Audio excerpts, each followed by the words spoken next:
Bienvenue sur votre nouveau rendez-vous Enjeu sur Banamekili, votre nouveau rendez-vous de décryptage de l'actualité politique, diplomatique et géostratégique. Surtout, soyez fidèles.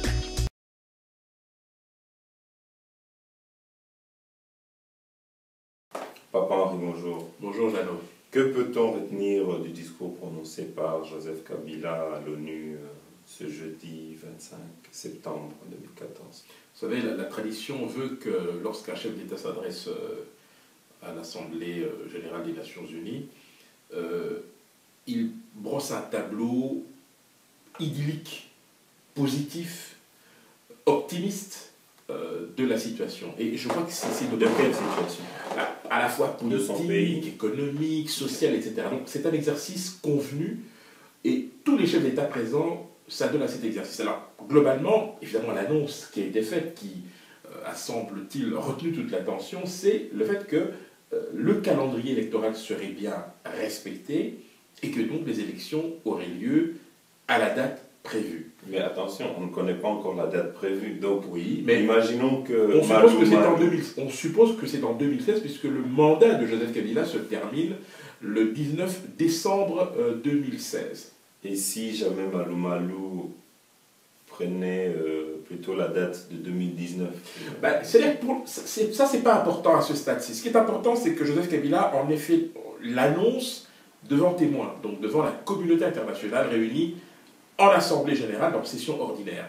C'est ça qui est important. Maintenant, s'il y a un décalage, les gens ne retiendront qu'une chose, c'est que Kabila est venu nous dire que les élections auront lieu à la date prévue. Et je vous parie que l'année prochaine... à la date prévue? Ou à la date prévue en 2016. En 2016. Je vous parie que l'année prochaine, il répétera la même chose. Donc, en septembre 2015, il pourra même utiliser le même discours et le répéter pour prendre à témoin la communauté internationale. Donc à ce stade-ci, difficile de lui faire le moindre procès d'intention. Difficile de le faire, mais en même temps, il ne nous dit pas si il va se représenter à sa propre succession. Alors, il n'a pas du tout intérêt à le faire, parce que imaginez qu'il annonce qu'il ne se présente pas, je vous parie que sa majorité va exploser, puisqu'elle sera plongée dans l'incertitude et sera forcément plongée dans un doute existentiel qui l'incitera vraisemblablement à se choisir quelqu'un d'autre, avec les conséquences que l'on peut imaginer, c'est-à-dire une recomposition brutale du paysage politique congolais, mais surtout pour la majorité, l'entrée dans une phase d'incertitude. C'est clair. Mais si on regarde bien, son silence aussi est en train d'exploser déjà sa majorité, puisque plusieurs voix à l'intérieur de sa majorité sont contre une modification de la Constitution. Et récemment, c'était Mouyambo, il y a... l'autre monsieur du MSR. Ouais, il y a aussi une dame qui a même écrit un livre sur... Madame Tokaoulou, je pense. Oui, exactement. Et donc nous avons plusieurs boucliers qui sont en train de s'élever au sein même de cette majorité. Moi j'ai deux lectures par rapport à ça. En fait, j'ai deux hypothèses. La première, c'est que... Et même Francis Kalombo aussi. Voilà. Mon hypothèse, elle est double. La première, c'est que... effectivement, il y a des lignes de fracture, il y a des divergences au sein de la majorité. D'aucuns vous diront, ça prouve bien que la majorité, effectivement, débat de la question, et donc on ne peut que s'en réjouir et se dire, tiens, effectivement, ça ne va pas très bien. Et puis l'autre hypothèse, c'est que c'est une, on va dire, discussion, un débat interne qui est alimenté par la majorité elle-même, pour justement donner l'impression ou faire croire qu'il y a des gens qui ne sont pas d'accord. Mais en réalité, tout le monde sait très bien que si l'option de la révision ou de la modification ou du changement, tout simplement, est levée, tous ceux qui aujourd'hui élèvent la voix de manière discordante s'aligneront de toute manière. Et c'est un peu ça qui est dommage, parce que... Pourquoi ils s'aligneront? Parce que je pense que dans ce contexte précis, la majorité ne tolérera pas, selon moi, qu'il y ait des éléments perturbateurs. Et à ce moment-là, ils seront soit mis au pas, soit tout simplement éliminés politiquement. Éliminés politiquement, mais une chose est sûre, c'est qu'il il n'y a pas que M. Kabila qui a des ambitions et que peut-être qu'eux-mêmes sont en train de voir leurs propres ambitions ou ont leur propre cheval. Je vois très mal la majorité organiser la succession de Joseph Kabila sans Joseph Kabila. C'est-à-dire sans que Joseph Kabila, s'il est dans cet état d'esprit, évidemment, ne donne son point de vue, ne donne son avis. Quand même rappeler que c'est l'autorité morale de la majorité actuelle et que par conséquent, disposant de tous les leviers du pouvoir, financier, sécuritaire et autres, il a la capacité de peser sur le choix de son successeur éventuel. Et quand nous avons, alors nous allons passer à M. Kengo Adondo, nous avons un allié de poids de M. Kabila, parce que n'oublions pas que c'est lui le président du Sénat et que si jamais il arrivait un accident à M. Kabila, c'est lui automatiquement qui deviendrait président constitutionnellement parlant. Bien entendu. Donc aujourd'hui, il se lève aussi contre. Est-ce que, connaissant M. Léon Kengo Adondo, je crois qu'il fait juste monter les enchères. Là encore, il y a plusieurs lectures possibles sur cet épisode. Il existe plus en allant à l'encontre qu'en se mettant au pas. Parce que là, au moins, il pourra essayer de monnayer sa résistance sous... Écoutez, rappelons les choses très simplement. Léon Kengo a participé aux concertations nationales qui se sont déroulées du 7 septembre au 5 octobre 2013. Dans lesquelles ils ont été tous dupés. Bon, voilà, c'est selon... si l'on part du principe qu'il n'y a toujours pas de gouvernement de cohésion nationale, oui, dans une certaine mesure, ceux qui ont fondé beaucoup d'espoir là-dessus peuvent être considérés comme ayant été dupés. Pour autant, Kengo était l'un des co-présidents de ce grand forum.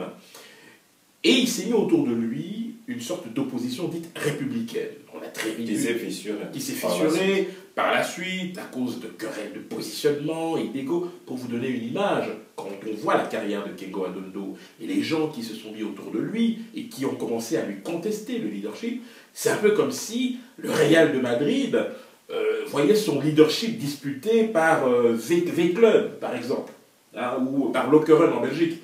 C'est absurde. Et pourtant, c'est ce qui s'est passé. Donc, de ce côté-là, je pense que Léon Kengo a malheureusement perdu de sa superbe et en autorité. Et je me demande dans quelle mesure ce qui s'est passé à la rentrée parlementaire, il faut le rappeler, le 15 septembre dernier, n'était pas, alors soit la manifestation d'une, on va dire, d'une sagesse, c'est-à-dire qu'il n'est pas trop tard pour bien faire. On a cautionné des choses, on a accepté des choses, petite parenthèse. En 2011, lorsqu'il y a eu cette petite modification constitutionnelle qui a fait passer le tour de scrutin de 2 à 1 tour, Kengo n'a pas pipé mot, il n'a pas réagi. Aujourd'hui, il réagit. Qu'est-ce qui s'est passé entre les deux? Est-ce la déception de ne pas avoir vu ces concertations aboutir un gouvernement? Est-ce que c'était une manière pour lui de prendre ses distances avec la majorité? Parce que il est quand même allé très loin dans les concertations, dans les discussions, puisqu'on lui prêtait jusque-là des ambitions d'être Premier ministre, mais surtout, il était partie prenante dans les négociations, puisqu'on parlait d'un quota de 3 à 4 ministres pour l'opposition républicaine. Elle a explosé, vous l'avez rappelé. Maintenant, Kengo, est-ce qu'il veut revenir aux fondamentaux, c'est-à-dire se mettre au-dessus de la mêlée pour se débarrasser un peu de cette image qui lui a collé ces derniers mois, à savoir de quelqu'un qui courait derrière le pouvoir? Qui sait? Mais toute sa vie, il a fait ça de toute façon. Il s'est toujours battu pour son positionnement personnel. Écoutez, vous savez, je conçois mal la politique aujourd'hui. Là, je me fais l'avocat du diable. Je conçois très mal la politique aujourd'hui avec une absence totale d'ambition. C'est-à-dire d'accéder à des... Parce que une ambition individualiste, parce que quand on est politicien, c'est pour défendre les intérêts du peuple. Oui. Mais quand on se bat pour sa propre chapelle et celle de sa famille, c'est là le problème, c'est là aujourd'hui le mal du peuple congolais. Le problème, c'est... Enfin, de cette opposition, de cette classe politique congolaise. Non, je dirais que c'est le mal de la politique tout court. Ça se résume à ça, malheureusement, aujourd'hui. Et même ici, en Occident, malheureusement, vous le voyez. On critique le retour de Sarkozy parce qu'il veut redevenir président. Mais alors, je veux dire, on trouve ça normal ici. Mais pourquoi est-ce qu'on trouverait anormal qu'un ancien Premier ministre se batte en coulisses pour imposer ses hommes? c'est d'une certaine manière normal. Mais je crois qu'on confond quelque chose là-dedans. Parce que si on doit aujourd'hui faire une comparaison entre Sarkozy et M. Kengo, je ne compare pas les deux. Je dis simplement au niveau de la démarche. Hein, au niveau de la démarche, je comprends. Mais ça, c'est une ambition personnelle. Mais dans cette ambition personnelle en politique, elle est malheureusement intrinsèque. Vous n'y pouvez rien. Quand M. Sarkozy s'est présenté, il y a de cela 7 ans, c'était pour défendre les intérêts du peuple français. Et jusqu'à ce qu'il soit parti, même s'il y a eu des problèmes, quelque part, il a défendu d'abord les intérêts du peuple français. Oui. C'est vrai. Mais ici, moi, je parle d'une personne comme Léon Kengwa Dondo, qui a plus de 80 ans. Non, il ne les a pas encore. Bon, il avait 78 ans, il avait 77 ans en 2000. Il a 79 ans, il aura 80 ans l'année prochaine. Voilà, bon. Mais quelqu'un comme M. Léon Kengwa Dondo, qui va bientôt avoir 80 ans, qui a une histoire chargée dans l'histoire du Congo, on peut dire qu'il n'a rien laissé dans le Congo. Qu'est-ce qu'aujourd'hui on peut retenir de M. Léon Kengwa Dondo sur toutes ces années qu'il a fait à la tête du pays dans différents postes? A-t-il laissé même un pont? Il faudra une émission pour faire un inventaire de ce qu'il a fait, de ce qu'il n'a pas réalisé. Mais je demande juste un pont ou une école. Il est vrai. À ma connaissance, non. Voilà. Mais si je peux vous faire des inventaires sur ce que Sarkozy a laissé. Non, mais la comparaison, ce n'est pas au niveau des réalisations des uns et des autres, c'est au niveau de l'ambition de l'un et de l'autre de vouloir rester dans le jeu politique. Oui, l'ambition. Et de voilà. Mais il faut que ce soit pour l'intérêt du peuple. Ce qui n'est pas son cas. Ce que vous semblez reprocher à Kengo n'est pas simplement le fait de Kengo, c'est le fait de beaucoup de gens au sein de la classe politique congolaise et du pouvoir. De ce point de vue-là, probablement vous avez raison, mais je dirais qu'on ne peut pas à la fois lui reprocher de ce que nous venons de dire, et lui reprocher en même temps d'avoir pris une position différente de celle de la majorité, en justement lui prêtant d'autres dessins. Ça peut se résumer à une question très simple, c'est soit un coup de poker, ou un baroud d'honneur. Le baroud d'honneur, c'est la culture. Nous connaissons nos politiques. C'est la culture. Nous connaissons nos politiques. Alors qu'est-ce qu'il aurait dû faire? Parce qu'on reproche à l'opposition son manque de percussion, ou à certains hommes politiques proches du pouvoir de ne pas avoir de courage. Bon, il a fait sa déclaration, elle semble avoir été bien accueillie. C'est connaissant-le, moi je fais une analyse par rapport au rebondissement qu'on a toujours connu dans la politique congolaise. Il peut encore changer d'avis. L'opposition, il n'y a pas longtemps, il peut encore changer d'avis. Ils ne vont pas siéger suite à l'incarcération de Wanga et plein de choses. Mais nous voyons que petit à petit, ils sont tous en train de retourner comme si rien n'était. Je note que le groupe UNC et UDPS ont fait quitter leurs représentants de la CENI. C'est quelque chose que l'on avait évoqué plusieurs fois au cours de nos entretiens précédents. Nous évoquions cette possibilité sans trop de certitude. Ça a été fait. Je crois qu'il faut leur reconnaître ce courage. Ils ont décidé de suspendre leur participation à la plénière de l'Assemblée nationale. Il faut leur reconnaître aussi ce mérite. Aujourd'hui, il semblerait que la marche organisée par l'UDPS et l'UNC ait porté ses fruits. Il faut leur reconnaître ce mérite. Donc je crois qu'à un moment donné, s'il y a eu des manquements en termes de cohésion de l'opposition, en termes d'unité et d'union, de relever ce qui marche à un moment donné. La seule chose, évidemment, c'est d'espérer que cette dynamique sera amplifiée. Mais ça, c'est un autre problème. Avant de revenir à cette marche qui a eu lieu aujourd'hui, nous allons peut-être revenir un petit peu en arrière, parce que lors du discours de M. Kabila, à un moment, il a dit que voilà, le Congo se portait mieux qu'il y a 13 ans. Mais ce qu'il semble oublier qu'il y a 13 ans, il est en train de critiquer le bilan de son feu père Mouzé. Alors qu'est-ce que vous pouvez nous dire par rapport à ça? Mais comme je l'ai indiqué, il n'était pas allé là-bas pour annoncer de mauvaises nouvelles. Donc il devait forcément brosser un tableau idyllique. Bon, voilà, il l'a fait, mais malheureusement pour Joseph Kabila, il y a la réalité des faits. Et encore une fois, c'est peut-être pour lui que le bilan est plutôt positif sur ces 13 ans. Vous avez évidemment toute une série d'indicateurs sur lesquels on va revenir, économiques, ils sont bons pour l'instant, même s'il ne se répercute pas sur, on va dire, le devenir de nos concitoyens. C'est-à-dire que ces fruits de la croissance ne sont pas équitablement répartis. Et contrairement, ils sont bons pas pour le peuple congolais, ni la population, ils sont bons pour ceux qui investissent, ils sont bons pour les investissements, pour les affaires, etc. Voilà. Encore une fois, la croissance est par essence inégalitaire, donc il faut du temps pour qu'elle porte ses fruits. Mais avec une économie qui malheureusement semble extravertie et dépendante, notamment du secteur minier, effectivement, il est difficile de corriger les gaps qu'il y a entre la réalité économique, macroéconomique, etc., et ce que vivent effectivement les Congolais. Sur le plan sécuritaire... Tout en parlant, on vous dit qu'il est bon. Oui. Depuis le début de cette année, plusieurs rapports nous font état de disparition de milliards, par exemple, dans les recettes au Katanga, de l'argent détourné à Kinshasa. Ça ne fait pas un peu désordre tout ça?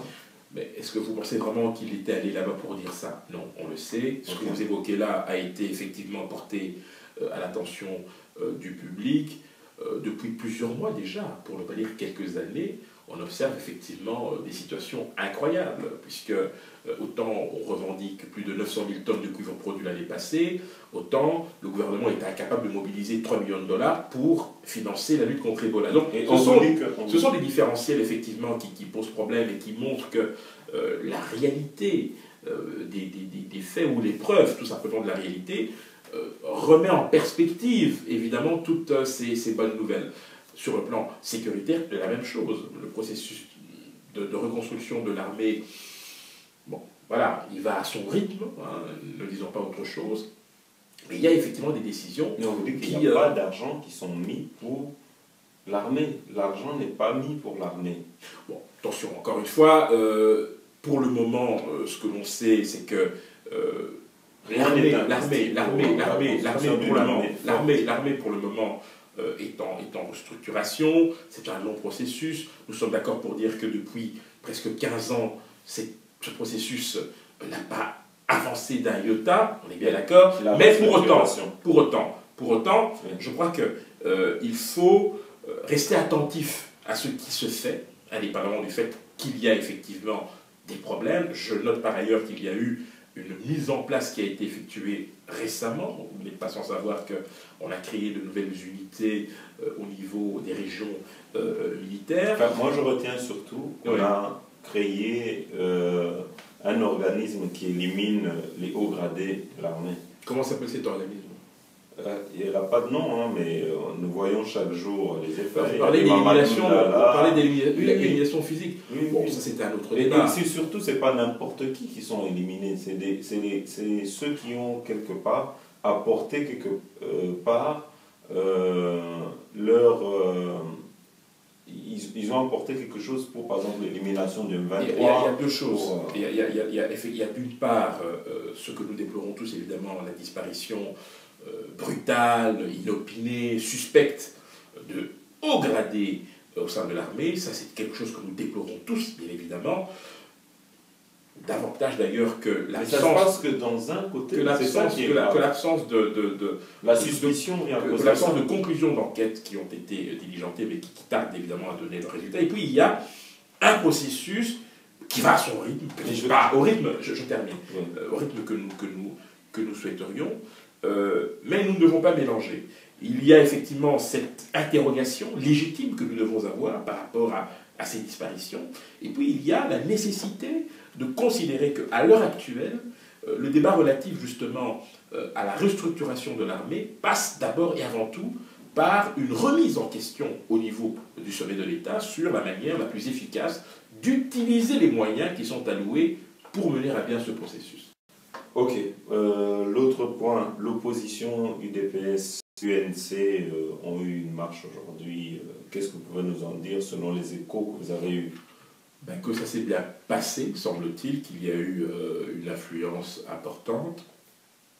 J'ignore, excusez-moi, si toutes les conditions avaient été réunies au niveau sécurité pour garantir une absence de débordement, mais d'après ce qu'on a cru comprendre, c'est une réussite. Maintenant, on verra la suite. Mais on peut simplement déplorer que cette union commence véritablement non pas à se fissurer. C'est-à-dire que la dynamique est lancée, mais il y a malheureusement des éléments que je considère trouble fait, perturbateurs, rabat-joie. On revient évidemment aux ambitions personnelles une fois de plus. Hein. Et là, effectivement, c'est, on va dire, les intérêts personnels qui sont privilégiés au détriment de l'intérêt collectif général. Bien sûr. Ok. Et donc là-dedans, je crois que vous pointez du doigt un petit peu Martin Fayoulou qui n'a pas participé.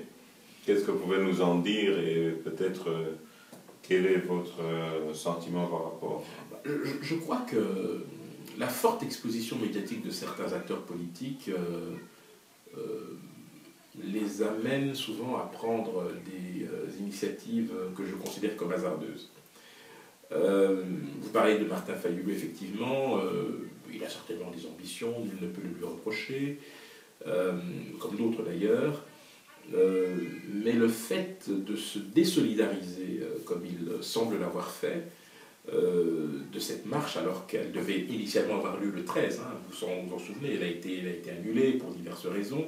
Il s'en a été justifié. Il s'en a été justifié, mais encore une fois, c'est une justification qui n'a pas convaincu grand monde et qui jette évidemment un soupçon sur, écoutez, ses motivations réelles.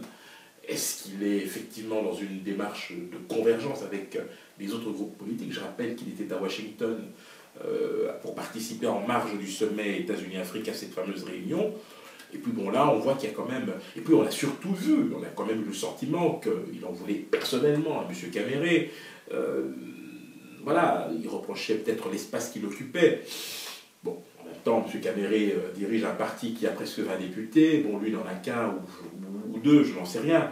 Donc, il y a aussi un problème, je pense, de statut qu'il faut aussi prendre en considération. Et je pense que le manque de dépassement de soi, le manque d'humilité, fait que tout le monde veut être chef, tout le monde veut être le premier, tout le monde, etc., sans éventuellement reconnaître l'avantage que les uns pourraient avoir par rapport aux autres en termes de poids politique, en termes de représentativité, en termes d'exposition médiatique et d'influence. C'est là le danger pour 2016. Vraisemblablement. 2016 pourrait très bien ressembler à 2011. À ce petit jeu-là, oui, bien sûr. D'accord. Et je peux dire que dans le paysage politique congolais, le MLC, on n'en parle plus vraiment comme un parti de l'opposition. Dans le sens où... bon, écoutez, ce parti a fait preuve de cohérence en fait dans sa démarche. En participant aux concertations nationales, elle a brisé un tabou. C'est celui d'une opposition unie qui pouvait faire face à une majorité velléitaire et dominatrice. Ce choix appartient au MLC, ce choix sera assumé par le MLC, en dépit du fait que un de ses plus hauts cadres, Fidel Babala, a été arrêté. Ça allait, on l'a vu, effectivement. Il y a même une menace de boycott des travaux par le groupe parlementaire MLC. Ils ont repris le chemin de l'hémicycle. Mais je dirais comme il y a une grande proximité entre M. Louaka et M. Kabila, ça, on en parle souvent. C'est ce qui se dit. Ça peut expliquer beaucoup de choses. Oui, probablement. Mais ce que je peux simplement vous dire, c'est que là encore, on fait de la politique, en fait. On peut reprocher que ce soit des intérêts personnels, etc. Mais le fait que le MLC choisisse de faire alliance de manière ponctuelle, plutôt de s'inscrire dans une démarche que de son point de vue, elle considère comme constructive, puisqu'il s'agit de concertation nationale, voilà. Donc, ils se mettent d'une certaine manière à dos ou en porte-à-faux par rapport à l'opposition, puisque cette autre opposition, elle, martèle effectivement les mêmes sujets, les mêmes thématiques par rapport au sujet qu'on a évoqué tout à l'heure. Mais nous verrons quelle sera la position du MLC si ce gouvernement voit le jour, parce que nous n'avons pas de garantie qu'il verra effectivement le jour. Nous verrons ce qu'il en sera du MLC. En fera-t-il partie? Certains hiérarques disent non, et que Jean-Pierre Bemba a toujours dit non, mais malheureusement, les ambitions personnelles, les tentations des uns et des autres risquent de l'emporter. Je vous rappelle d'ailleurs à ce sujet que même l'UNC a dû aussi faire face à ce genre de crise, hein, avec notamment M. Bitakwira, à qui l'on prête l'intention d'entrer dans le gouvernement. Le MLC, même si la position devait être affirmée de manière forte par Jean-Pierre Bemba, peut ne pas faire l'économie d'une hémorragie, avec notamment l'entrée de gens comme Louaka, comme qu'un Binga ou d'autres dans un tel gouvernement. Et voilà. Je vous rappelle quand même qu'il y a des appels du pied pour un nouveau dialogue. Et donc on suppose que de ce dialogue serait issu un nouvel ordre politique chargé de présenter... voilà. Donc il y a beaucoup de choses qui se passent en ce moment. Et je pense que le dialogue qu'on appelle, ça serait plutôt pour un départ apaisé de M. Kabila, ce qui est différent d'un partage de pouvoir, parce qu'on est bientôt à la fin. L'Union européenne à la fin du mandat de M. Kabila. L'Union européenne a appelé l'opposition et la majorité au dialogue pour des élections justement apaisées, sous-entendu sans Joseph Kabila, mais tant qu'il n'aura pas clairement fait part de ses intentions, je dirais que le processus restera pris en otage d'une certaine manière. Mais je pense que l'erreur de l'opposition serait d'annoncer que ce dialogue aurait pour objectif de rassurer Kabila quant à son départ. Je crois que ce n'est pas le bon moyen d'aborder la question. Je pense que tout ce qui pourra laisser penser que des choses fâcheuses pourraient lui arriver ne feront que le radicaliser et l'entêter.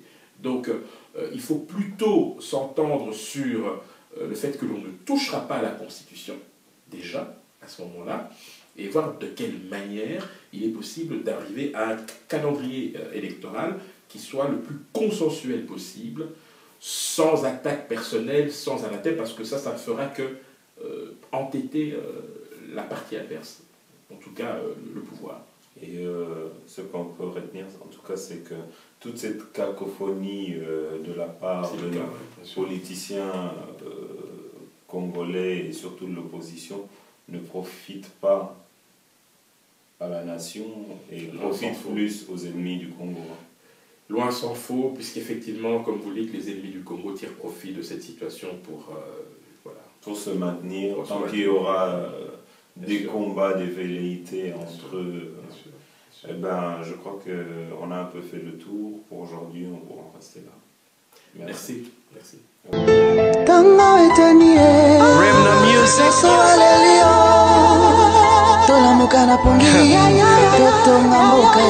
Marquis Stiller, Akenjo,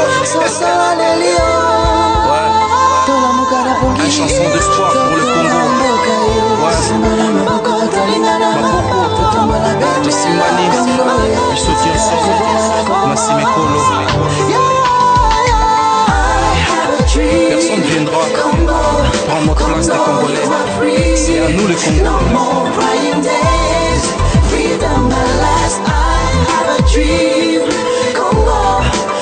Rien que pour nous. Et sur ces sens, rien que la vérité. God says, if my people who are called by my name humble themselves and pray, seek my face, I will hear them from heaven and I will. God says, I will heal the land. God says, I will heal the land. God says, I will heal the land. God says, I will heal the land. Encore une fois pour ma patrie, c'est su ne pas pour nous faire danser, non plus pour nous faire pleurer. Prenons conscience mais